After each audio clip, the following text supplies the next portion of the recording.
Have you ever found yourself tearing up or feeling an overwhelming urge to cry, even when nothing particularly distressing has happened?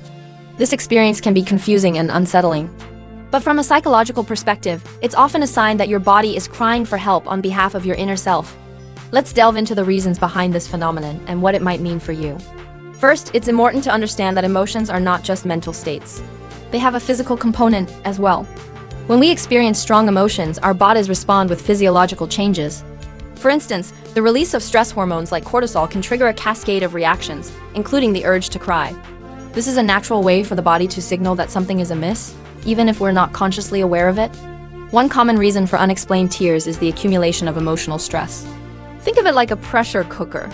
If you don't release the steam, the pressure builds up until it eventually finds a way out. Similarly, if you've been bottling up stress, anxiety, or other negative emotions, they can build up and manifest as an urge to cry. It's your body's way of saying, hey, I need a break. Another factor is the concept of emotional contagion. This is the phenomenon where you unconsciously pick up on the emotions of those around you. If you're in an environment where others are stressed or sad, you might start to feel those emotions too, even if you can't pinpoint why. This can lead to a sense of emotional overload, prompting you to cry.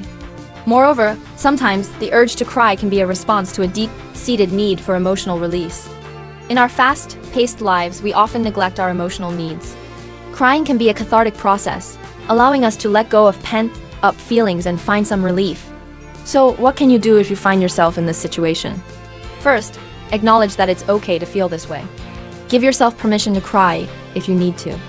Additionally, try to identify the source of your emotional distress.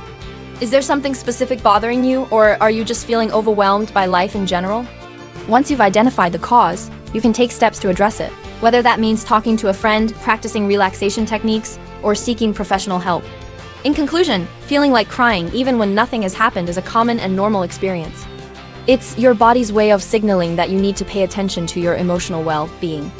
By understanding and addressing these underlying emotions, you can find the relief and balance you need.